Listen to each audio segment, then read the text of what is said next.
Hello everyone, I'm here today to share an exciting decision about the future of reading records in District 64.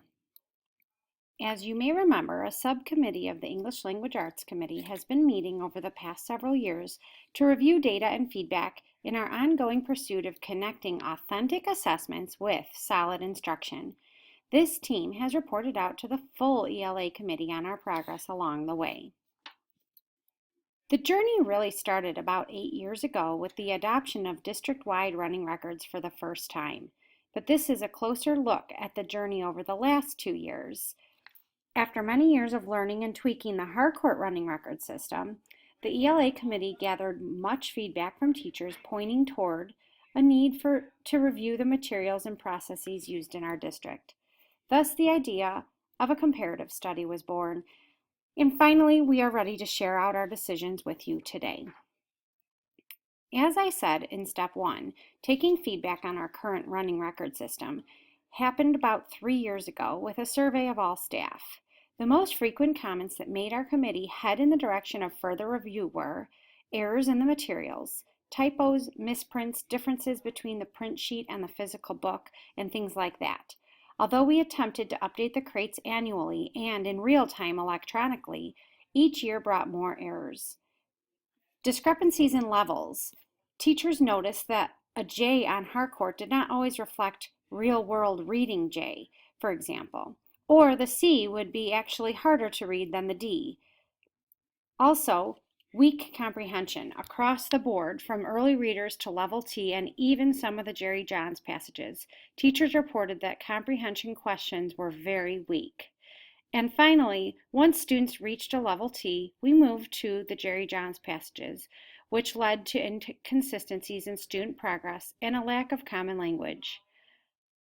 All of these work together and are things that made us go, maybe there is a better resource for us, but we didn't dig in right away. Looking back at our second step, the Running Record Committee began by developing these core beliefs. At that point, we realized that there was still some question about why or if we even needed to use running records district-wide. So after some research and discussion, these 5 beliefs were born. We believe that running records provide data, fluency, accuracy, and comprehension about students. But in addition to data, they also provide insight into reading behaviors and strategies, which really help us round out the reader profile. Also, running records provide a tool for planning instruction and really supporting differentiation or independent goal setting. They also establish a common language for communicating about our student progress with other teachers, parents, and students across grade levels. And finally, we agreed that running records may take a variety of forms as a formative tool, but also we need a District 64 tool to use as the benchmark summative assessment. The participants in the comparative study have seen these on every training occasion, and they will be continuously shared at future trainings as well. We hope that all our teachers can internalize the beliefs for themselves.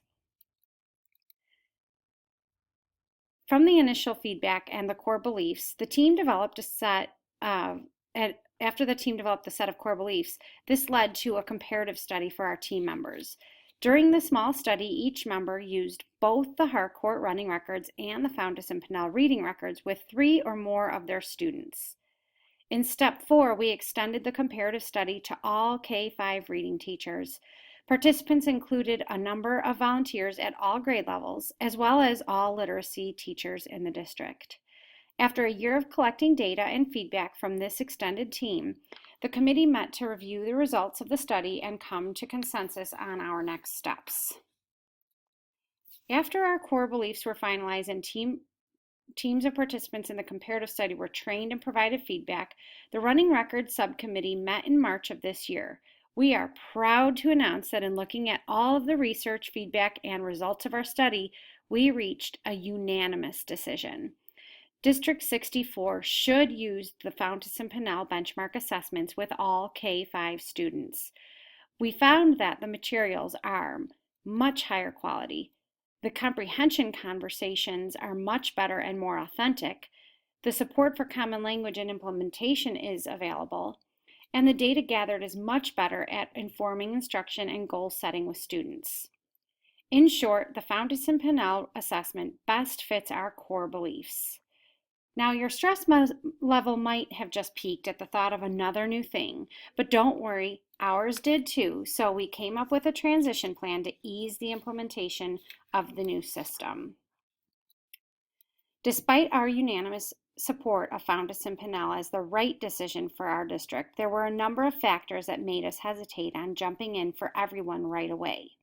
For instance, changes like para and using student growth in evaluations, the science standards adoption, and the beginning of a full ELA curriculum review are all on the calendar for the 2016-17 school year. While these are all exciting changes, we know that the capacity for learning new things may reach a saturation point. So we modified our own timeline with a goal of 100% by spring of 2018. We will continue with a voluntary rollout as we transition to the new assessment system, knowing that for 2 years our data might be a bit inconsistent as we all learn the new system. Looking ahead, here's what you can expect from the transition plan. All teachers will have access to the new set of assessment materials. We will purchase one kit for 2 teachers to share. Training will take place over 2 half-day releases. Much of the procedure is similar to what we already know, but the training will familiarize everyone with the new materials and the processes that need to stay consistent for inter-rater reliability. Data will still be input into district spreadsheets so that the information can be passed along to other teachers and follow students over time.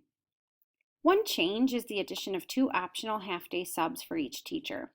Many of our participants were able to manage the assessments within the routines of reading workshop and other classroom time, but others felt the need for additional time with the new materials. The committee suggested the option of 2 half-day subs for teachers to use, but the subs must be used for class coverage while teachers give their students the assessments themselves.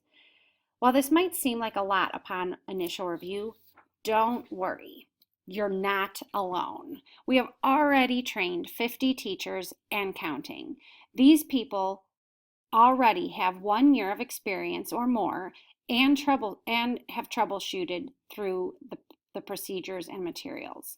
Plus, I am happy to meet with you as individuals or teams to provide support, model, or interpret results as you learn the new tool.